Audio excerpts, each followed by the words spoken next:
Good morning. Good morning, everyone. Thank you so much. Thank you, Samir, for the nice introduction. It's so nice to see you all here this morning. So excited. Yes, please come in. No problem. Very happy to see you. I've really enjoyed being here. It's 12 hours difference from my home in Arizona, so I'm a little tired. I will try not to fall asleep during my talk.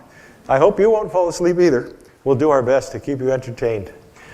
Today's talk is a little bit about food in space. One of the foods in space, of course, is pizza, but there are lots of other components to a balanced diet. How many of you would like to eat pizza every day? All right, I see a few hands. All right, that would not be so good for you, but it would be delicious. I agree. So, but we have a benefit. We have a benefit here on Earth. One of the benefits of Earth we have is called gravity. When we put food on the plate, it stays on the plate. This is very helpful when you're trying to eat food or drink soup or anything else. But in space, it's not so easy because of the lack of gravity. So let's take a look at how you can make pizza in space to begin our presentation.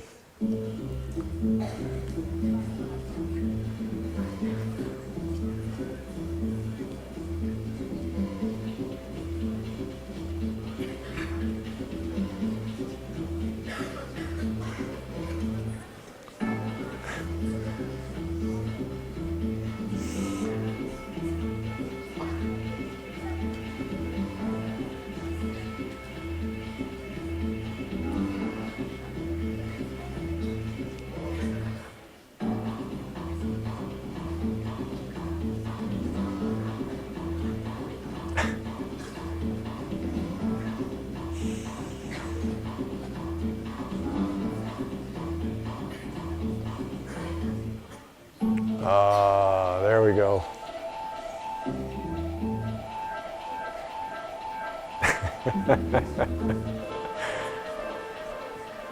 So that's how you make pizza in space. Now, you'll notice that this is not pizza dough, this is pita bread. It's very important, as you'll learn later on, that in space with zero gravity, we don't allow crumbs or particles of our food to escape from the food to float around in space.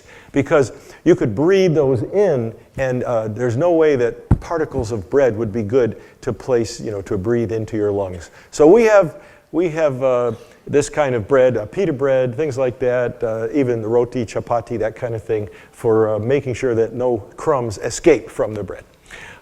Here's a picture of the International Space Station, right? It's been going up there now for 25 years or so. You see, it's enormous, made up of lots of different pieces. These are the solar panels that provide the electricity to operate the station. There are lots of docking stations where the spacecraft from Earth can dock to the International Space Station and bring people and supplies up and bring waste and material and experiments back down to Earth. Of course, most of the station was constructed using this space shuttle, which is now retired, but also pieces of it have been brought up by the Russian Roscosmos systems and, of course, SpaceX as well. Here's kind of a blow-up of what the parts of the International Space Station look like. It's an amazing engineering feat, of course, because every one of these pieces has to be constructed here on Earth to be airtight, launched into space, assembled in space by people in spacesuits in zero gravity and zero air pressure in vacuum, and then pumped up with air, tested, and then people can move in after they get everything tested. This is the first module, the Zvezda module. It was the first module that was made in Russia, and that was the first piece of the space station that was launched into space. And here is a picture of the Zvezda module under construction in Moscow before it was launched. So you can see the scale of this enormous piece, and that's the first and the smallest piece of the International Space Station. It is the size of two soccer pitches in space. That's really an enormous device out there. Now here's a little animation of how the space station was put together from 1998 until 2021, when the last piece was sent up into space and attached. Here's our Zvezda module, the first one. And this piece here is the first piece of what we call the main truss. And you'll see the main truss growing sideways like this. And that becomes the backbone, the spine of the space station. And all the pieces get attached to that.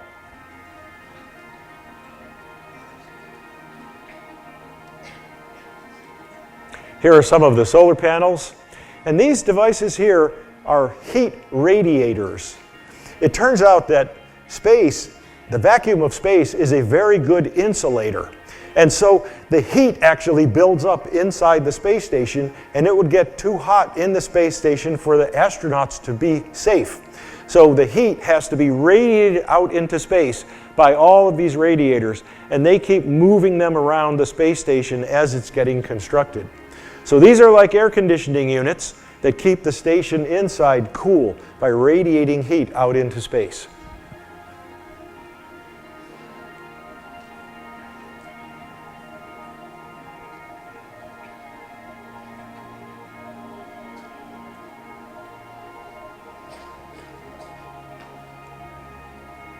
So you can see how the main truss is getting longer and longer here with more and more pieces being attached to it.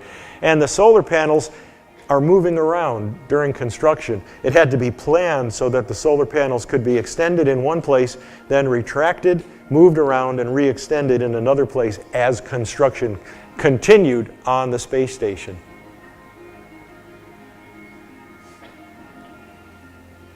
These are some scientific instruments that are operating out in space. This is the Canadian arm that's used to carry objects around on the surface of the space station. And there it is, complete. Now, 290 people from 27 countries have visited the International Space Station. And you can see all the countries listed here where all the astronauts have come from. Now, did I miss anybody? Could I possibly have missed one country on this map? India. Which country do you think I missed? India. Absolutely right. Of course I missed India. Here is astronaut IUCAA, who spent over 25 days on the International Space Station last year. You can see a picture of him here with the Indian flag there as well. And he is the 364th person to receive their astronaut wings by traveling above 60 miles from Earth. If you travel more than 60 miles above Earth, you are considered to be a space traveler and you get your astronaut wings. So astronaut IUCAA has done that as well. Now you can see the International Space Station even from Pune at night if you know where to look. And so this is one example of an app, ISS Spotter. There also is a NASA website called Spot the Station. You can use these apps or these websites to tell you where the station will be visible. Now, it's important that the station's visible when it is dark here on Earth, but where the station is, the sun is still shining on the station up there 400 kilometers above Earth. So there are certain times you'll usually be able to see the station just after sunset on Earth, or if you get up very early, just before sunrise, when it's still dark on Earth, but 400 kilometers up, the sun is already shining. So this app can tell you the day and time that you'll be able to see the station from where you live, and then it will tell you what direction to look when it starts, what direction to look when it's highest in the sky, and what direction to look as it disappears into the shadow of Earth. And you'll see here's a little video of what the station would look like in the sky to you. If you were in Pune, you had a place where you could see the entire sky and you could watch the station go by. Now remember, you can see a lot of things like this in the sky, but if they have red and green blinking lights on them, they are airplanes. The ISS won't have any blinking lights on it, but there will be people in there as well. So if you do see the ISS go by, make sure you wave to the astronauts on board. Here's a photograph of the ISS that was taken by an amateur astronomer on Earth. The space station is going very fast, and so it's quite difficult. You can see this picture is a little blurry, but occasionally it is possible to get a photograph of it like this with a large telescope and a camera if you know just where to look. The space station goes around the Earth every 93 minutes. It's traveling at 17,000 miles an hour, and that means that the astronauts on board, every day they see every 45 minutes they see a sunrise, and 45 minutes later they see sunset. Now imagine trying to sleep with your windows having the sun coming in every 45 minutes. It would be impossible. So the sleeping places on board the International Space Station are insulated from the outside. So you can go into your sleeping area and it'll be nice and dark. But if you just float around in your sleeping area, of course in zero gravity, you might float right out into the space station. So your sleeping bag and the space station is always attached to the wall with maybe some kind of Velcro so that you won't drift out into the middle of the station and get into trouble. Here is the Expedition 20 crew back in 2009 enjoying a meal.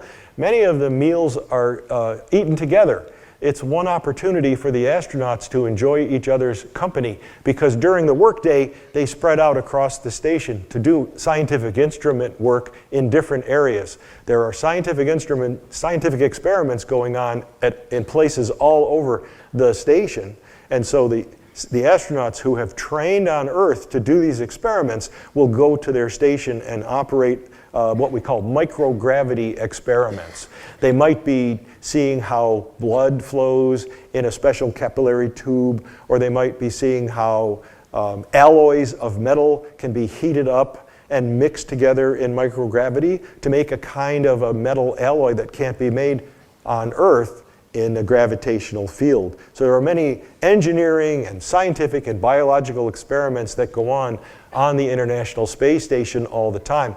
And so when an astronaut is preparing for their time on board the space station, they're always working with scientists and engineers who design the experiments that those astronauts will be operating. So the astronaut becomes the eyes and the ears and the hands of the scientist on Earth. The experiment will be sent up with this astronaut to the space station, and then that experiment will be operated by the astronaut with communication to the scientists on Earth to make sure that every step in the procedure is done correctly to get the maximum amount of scientific information or engineering information from this experiment. But things do operate differently in zero gravity. This is what a candle burns like on Earth. If you light a candle in a zero gravity atmosphere like this, this is what it looks like. First of all, there's no gravity, so the heat doesn't bring the hot gases up like this for the heat to come out the top. The heat radiates out in all directions equally. And of course, the oxygen in a real candle comes in at the bottom. That's why this part of the flame is blue and hot.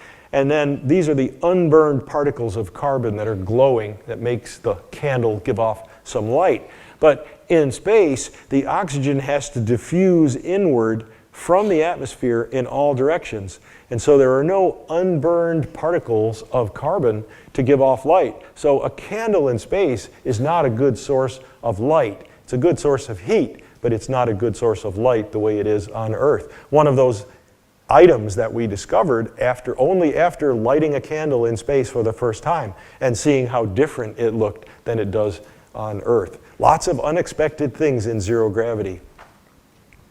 So let's talk a little bit about food. The astronauts, of course, have to be fed for the many months and months that they're on board the station. And the characteristics of their food are rather special. If you see on the list up here, their food has to be designed in such a way that it'll keep them healthy in zero gravity. Space is important in space, right? There's only so much room on board the International Space Station, so the food has to be compact. In many cases, it's dried food that's reconstituted up there. Lightweight, yes, of course, it's very expensive to send things up into space, so the less weight you have to bring, the better. Obviously, they must contribute to their healthy diet, and it has to be tasty. especially more tasty on Earth, because it turns out in zero gravity, your taste buds don't work as well, and food doesn't seem or taste as good in zero gravity for some reason as it does here on Earth. So a little extra spice, a little extra flavor tends to be added to the food that's eaten in space. But this is probably the most important one here, sticky or wet. Again, we talked about we don't want crumbs breaking loose from your food, floating around in the atmosphere, and possibly being inhaled or getting in someone's eyes or ears. So sticky and wet food is typically what's being offered. And of course, it has to be kept for many months up in space before it's eaten. So some sort of preservative or pasteurization is always a good idea for that as well. Two differences, though. In space, without the exercise that we get here on Earth, your bones tend to lose calcium and get weaker. So you've probably seen the videos of the astronauts operating those bicycles up in space to make sure their bones and their muscles stay in good shape. And so they get a little extra calcium in their diet to make their bones stay nice and strong. But what they don't need as much of in space is iron. Your body doesn't need as many red blood cells in space in zero gravity as it does here on Earth. And so if they ate a regular iron-rich diet like we have here on Earth, their bodies would produce too much iron, and that's not healthy either. So they are usually given slightly reduced amounts of iron in their food because they don't need quite as much. Now, the astronauts are given a chance to test the food on Earth that they will be eating up in space. And if they really like the food, they would have a big smile on their face when they did this test. I don't think this astronaut is really happy with the test food he's being offered here on space. Hopefully, whatever they were feeding these guys didn't make it into space, because they just don't look happy with that at all. How many know about the U.S. holiday called Thanksgiving? And Thanksgiving in November 25th, we usually celebrate by families getting together, and we always try to cook a turkey dinner at Thanksgiving. So in space, the astronauts are going to try to cook a turkey dinner as well. Let's see how they do that.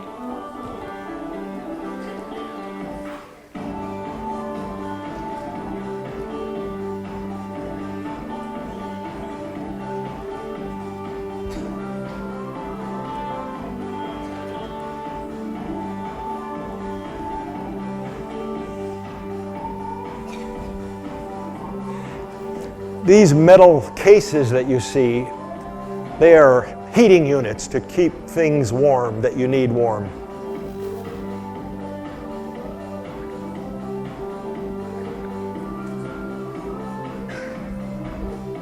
There we go. Now, Happy Thanksgiving, everyone.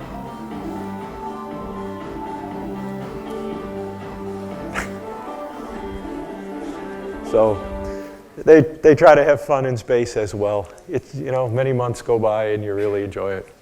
So if we go back to the late 1950s and early 1960s, we had the very first people in space in the Mercury and Gemini programs. And in those days, the preparation of food looked a lot like this. How many of you would enjoy sitting down to a meal that looked like that?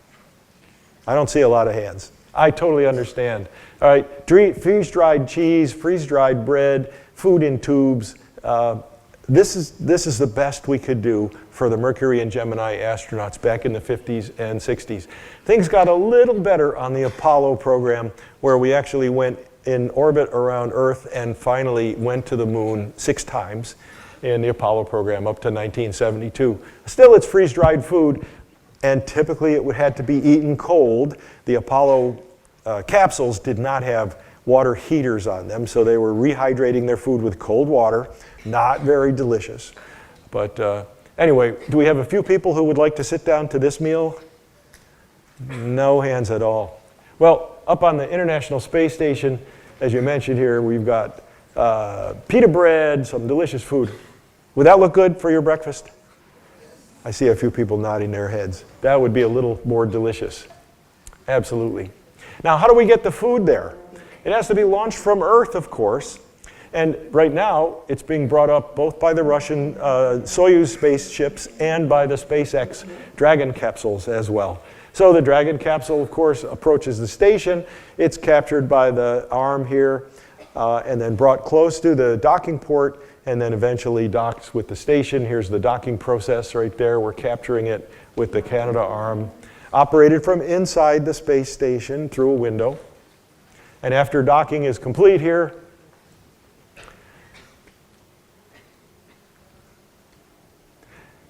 then we'll bring that capsule a little closer.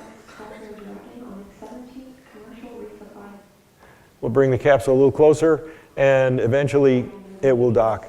So these little things here around the edges are the latches that will engage and hold the capsule tightly against the space station so no air can get out and nothing can leak. And once that's complete, then we can open the hatch inside the capsule, open the hatch inside the International Space Station, and allow our friends who have just arrived with, of course, some delicious fresh food. And here is what they will see. Fresh vegetables, fresh beans, grapes, all kinds of delicious food will arrive. And for a few days, everyone on the space station will enjoy fresh food directly from Earth without any preservatives, not freeze-dried. This is the way they can enjoy some really good meals. But it will only last a few days, and then it's back to freeze-dried food and reconstituted with hot water. But that's what you sign up for when you go into space, right? It's not all easy up in space, but it's worth the trip. It's worth the trouble. This is one of your typical menus, right? So for breakfast, it looks a lot like what you might have here on Earth. Some yogurt, right? Some blueberries, some fresh milk. For lunch, tortillas, applesauce, almonds, some beef fajitas maybe, and for lemonade, chicken or macaroni and cheese, beans, chocolate, dessert, all the water you want to drink, all the lemonade you want to drink, and so on. Try to stay hydrated and eat well. No freeze-dried ice cream. That was a thing in the 1960s. People talked about astronaut ice cream. And how many of you ever heard of this stuff? Tang, the drink of astronauts. Remember that from the 1960s? How many of you were alive in the 1960s? Yes, of course, nobody was alive. But I was alive in the 1960s, and Tang was a big deal, and they sold this powdered breakfast drink that came up as something that kind of looked like orange juice, but really wasn't, to young people like me, saying, the drink of astronauts, this is what they drink in space. They never drank Tang in space, but they sold a lot of Tang here on Earth, telling this story. Liquids operate very differently in space. This is the way you can drink lemonade in space if you squirt it out into the air and then just fly over and inhale that. Obviously, if you miss, it's all over your face, and there's no easy way to get rid of it up there. Yep. But pudding and dessert is delicious in space. So here's how you eat pudding in space as well.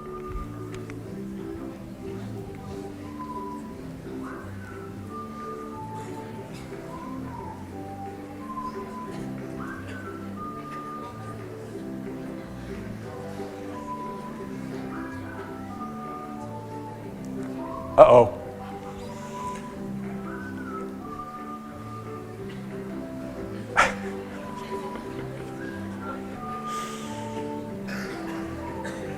Yeah, see, it's kind of hard to sit still when you're trying to eat your dinner here in space as well.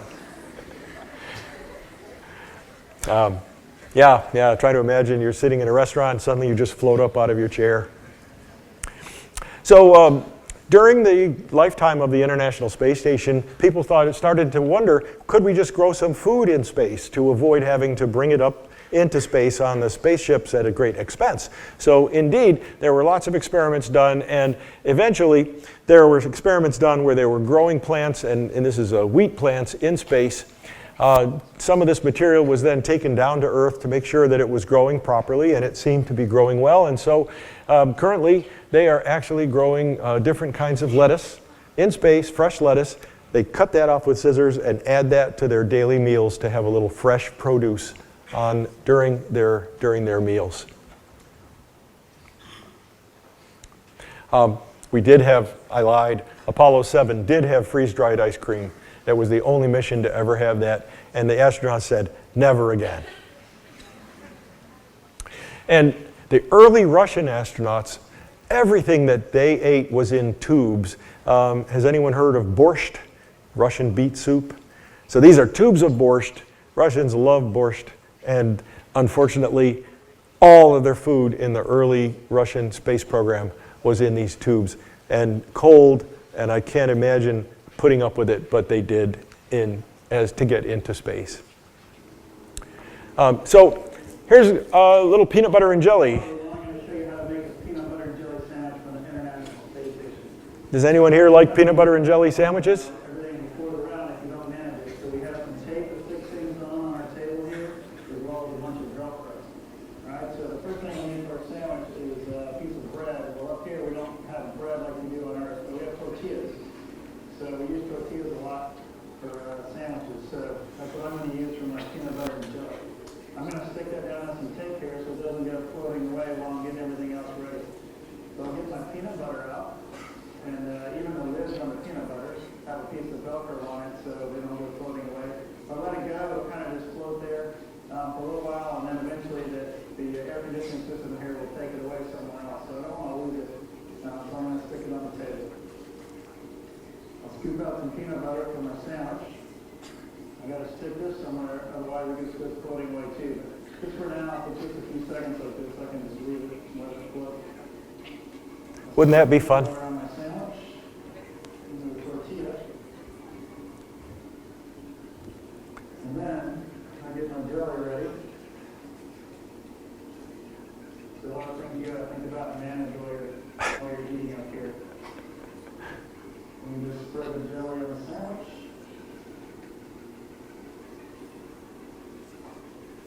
That as well needs to get attached to the table.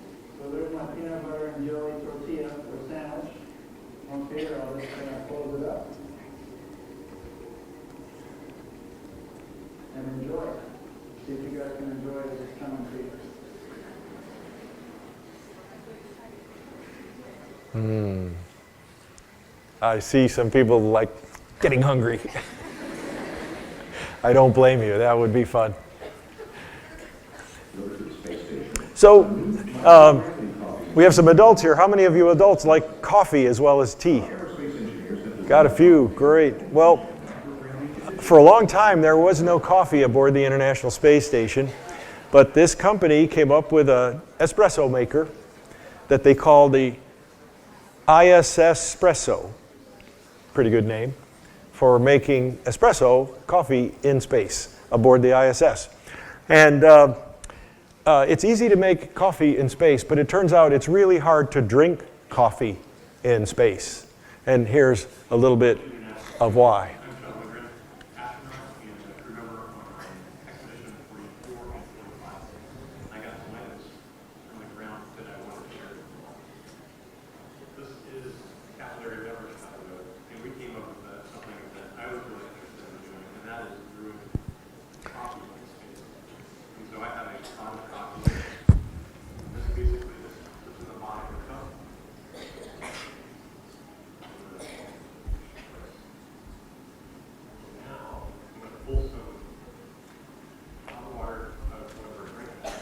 All right, now I'm going to pause this for a moment and just have you notice what he's done here is pulled some hot water from a bag of hot water into this little syringe.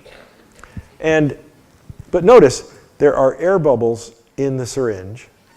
And in the absence of gravity, air bubbles don't float up to the top. So you know when you get an injection, sometimes the nurse will tap the syringe to make the air bubbles come to the top, and then you can squeeze out the air before you get your vaccination.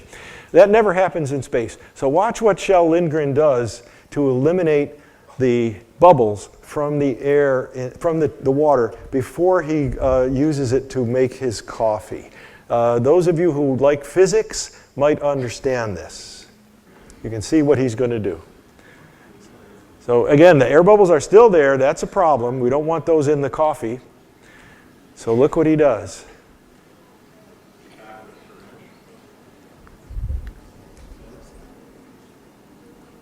Okay, he spun around. He spun around. And so the more dense water has now been thrown outward as he spun around like this. And it was the centrifugal force of what he was doing that forced the water to the top of the tube, and there's all the air bubbles back there. So we don't have to have air bubbles in our coffee. A few of them are going to come through, and you'll see that. But I wanted you to notice the little dance that he did, and that's done a lot in space. Okay, so now you've got hot water, you've got coffee here, it's like a Keurig coffee machine, and we're squeezing the coffee up into the cup. But take a look at the design of this cup. It's very, very special for drinking in space. So in space, if this was a normal cup, the coffee would fill the entire cup, but you couldn't drink the coffee without kind of being like a dog, sticking your tongue into the middle of a cup of hot coffee and licking it out from the middle, because it won't come out when you pour it, see? So an astronaut named Don Pettit actually in space came up with the idea to have a cup like this that has a narrow lip at one side, and this uses the capillary attraction of the liquid to the surface of the cup to pull the coffee right up to the edge of the cup where you can then drink it. And as you drink the coffee, capillary action brings more and more coffee up to your lips. So you don't have to actually tip the coffee cup up to complete drinking your coffee. So take a look at what happens here when he finishes. Now you see there are some air bubbles that do come up, and you notice they are not floating to the surface. They stay in the liquid. That's zero gravity.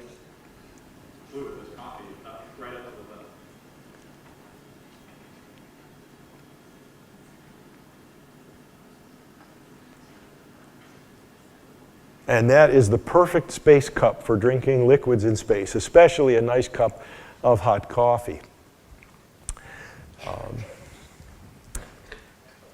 Now, as I mentioned, astronaut IUCAA was the 634th person to receive his astronaut wings. And this is the Axiom 4 mission crew that he went up with. And these are the astronauts who were on the station already at the same time.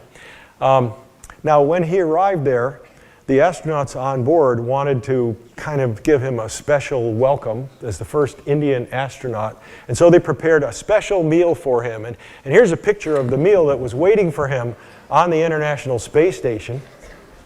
You can see they even brought chefs up from Earth with the hats on there and so on. Anyway, so yes, biryani and all kinds of delicious Indian food. Actually, this was taken on a cruise ship that I was on last year. This was Indian food night on the cruise ship. But instead of having food waiting for him, astronaut IUCAA brought special Indian food up to share with the astronauts that were already on board. And this is what he brought up to share with the astronauts on board. And there's actually a little video clip that was broadcast on India Today. Many of you, I'm sure, watch this all live as well. So let's watch a little bit of this clip.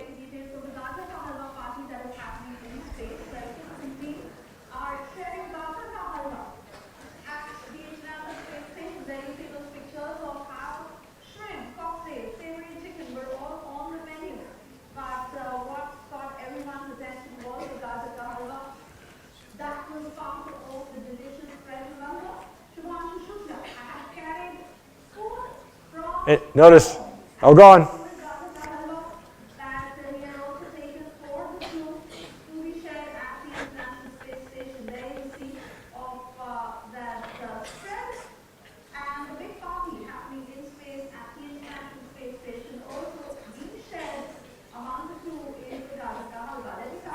This is what happens to your hair in space.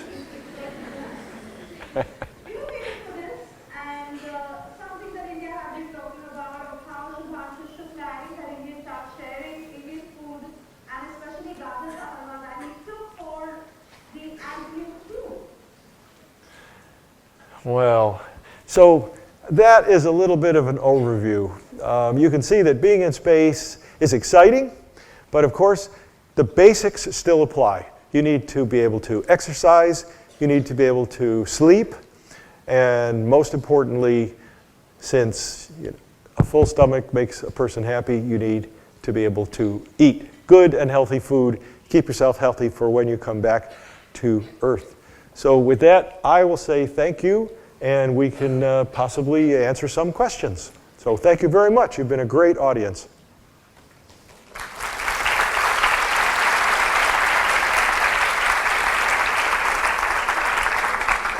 Thank you.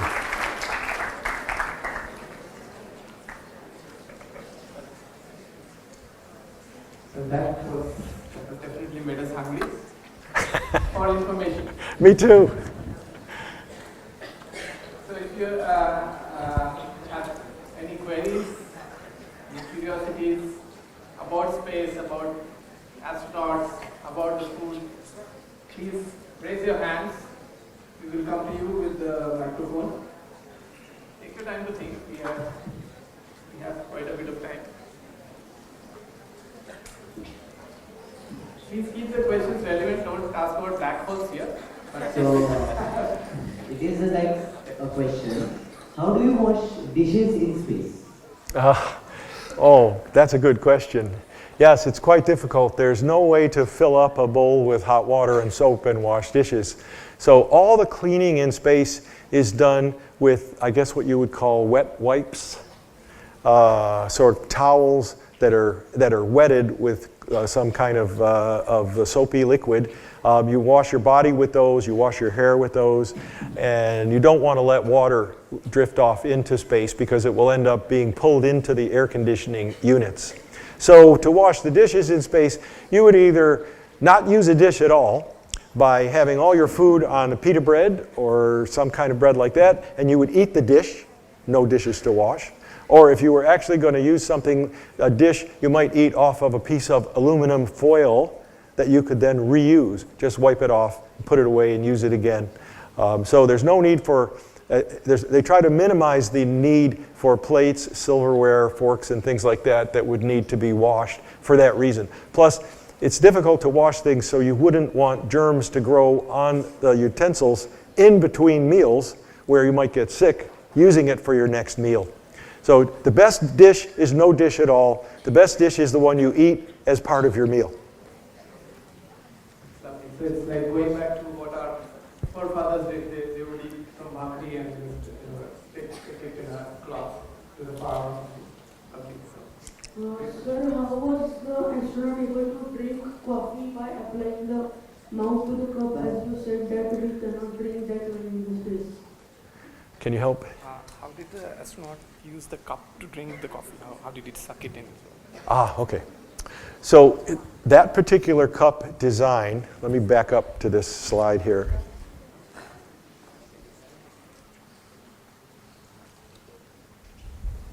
And we'll come up with right at the end here. Yeah, here we are. So the way this works is without any motors or moving parts, the attraction, the capillary attraction of the liquid to the surface pulls the coffee. The back part of this cup is wider, and towards the front it gets narrower and narrower. And so the natural capillary attraction brings the liquid up to the front edge of the cup, where you can see it's curved slightly over here. So all the astronaut has to do is place his mouth on the edge of the cup and just inhale, just suck that coffee in, and you see the rest of the coffee, this part of the coffee just follows the rest of the coffee up to the edge, and it all continues to be pulled up by the capillary attraction of the surface of the inside of the cup. This was a really genius invention by astronaut Don Pettit. He actually has a patent. It's the first patent issued in space was for the space coffee cup. So it's all using capillary attraction. And you can see capillary attraction, of course, on Earth. If you put your hands in water and pull your hand out of the water on your hand is being held in place by the capillary attraction between the water and your skin. So food is very important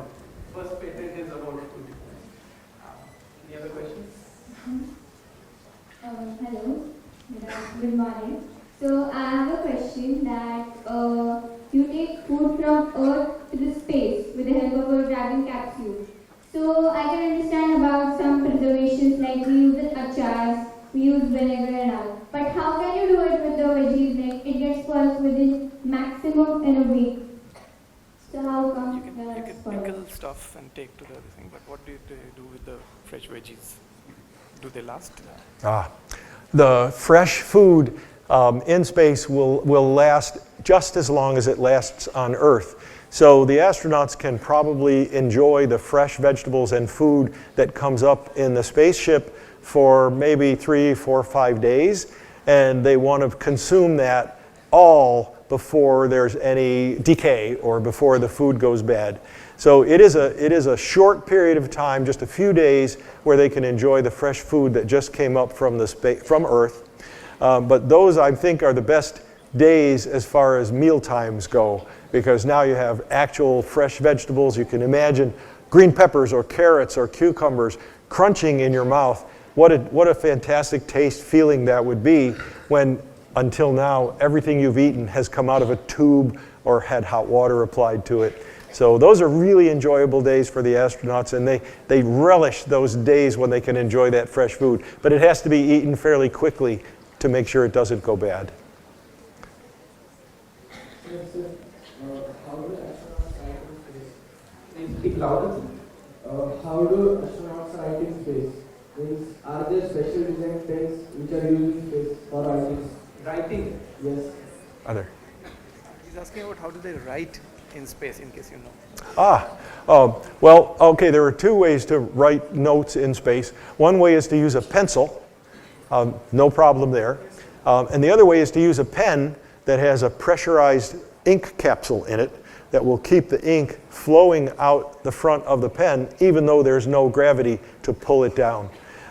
So typically you would use a pencil, either a mechanical pencil or a regular pencil, but you wouldn't want to sharpen a regular pencil in space because the particles of wood and dust would fly all over the place. So typically it would be a mechanical pencil or a space pen with a pressurized ink capsule.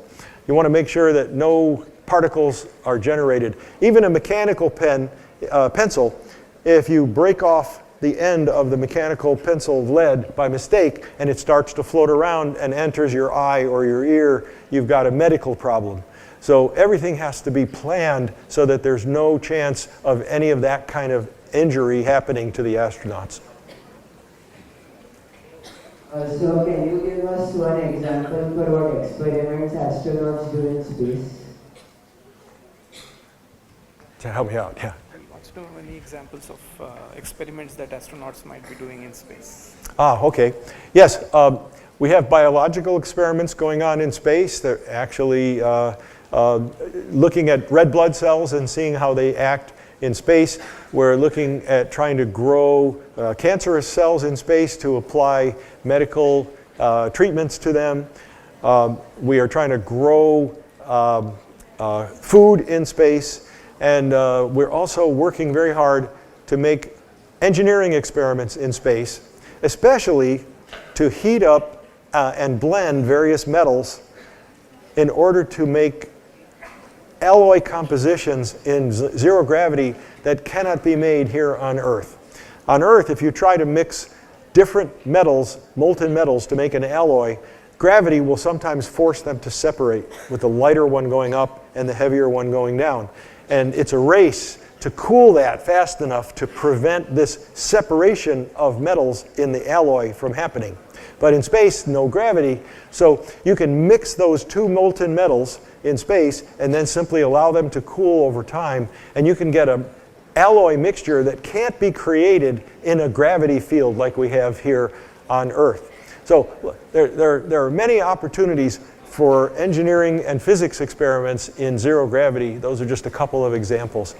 But you have to understand that in order to do an experiment like that, you have to bring an experiment up into space that allows the astronauts to raise the temperature of metal to a point where it melts in a space environment where if any of that molten metal escaped, it would be extremely dangerous. So the design of an experiment like that has to be done very carefully to make sure that that it is safe for the astronauts. Same with open flame experiments on the space station as well. Very dangerous. We don't want any fires on the space station, of course.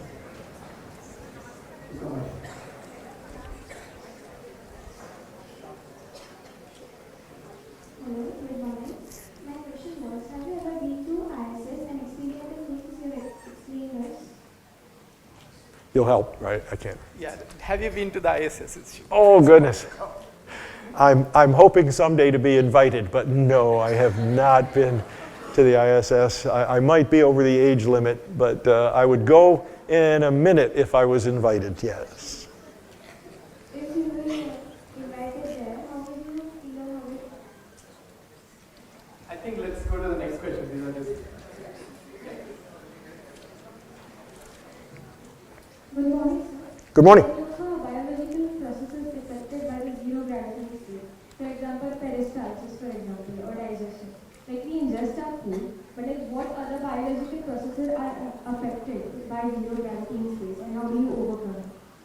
How does microgravity affect peristalsis, or any other biological processes in space? That's a good question. It turns out that peristalsis is very important in space, because if we didn't have peristalsis going on automatically in our bodies, it would be impossible for the food to make it from your mouth down to your stomach and be digested. So it turns out that the biological processes involved in eating and digestion all work successfully in space. Your peristalsis brings the food down to your stomach. Your stomach muscles operate the same way they do here on Earth, mismashing the food. Peristalsis in the intestines works the same way. And you've probably all seen explanations of how does the toilet work in space. The astronauts that I've talked to tell me it's not particularly fun to use a toilet in space, but they've designed them in such a way that it's as easy as possible. So everything does seem to work perfectly well as far as eating, digestion, defecation, and so on in space. So yeah, it's a good thing. Otherwise, it would be very hard to stay in space for any amount of time, because you would not be able to eat food. Yes, sir. Is there any microorganism grow in space which one stay life on Earth or different? Any micro? Are there any microorganisms that grow in space, and are they like Earth, or are there differences? Well, on board the space station, microorganisms that have come from Earth are growing inside the space station.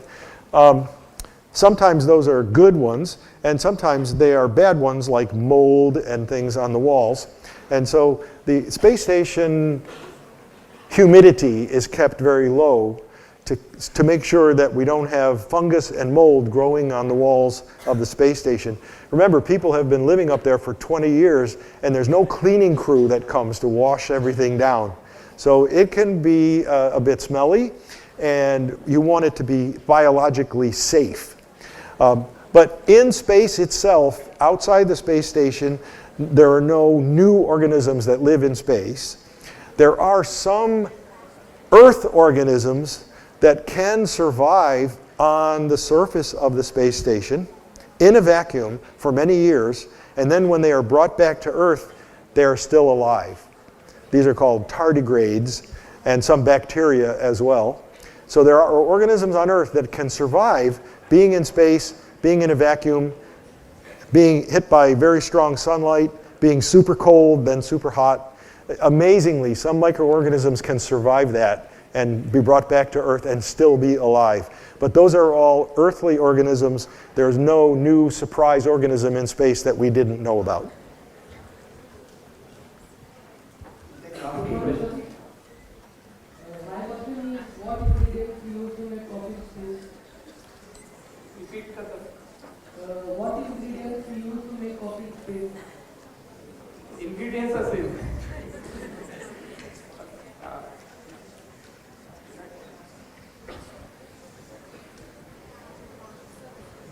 Good morning, sir.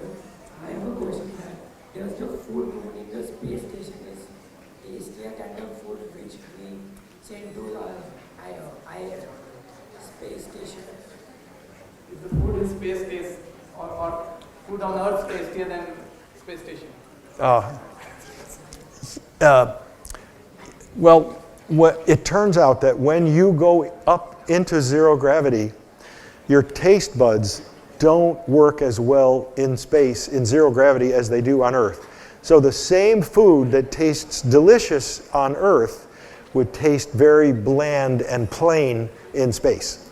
So the food that's sent up to the space station is a little more spicy and a little more rich than the food on Earth, so it will taste the same to the astronauts up in space.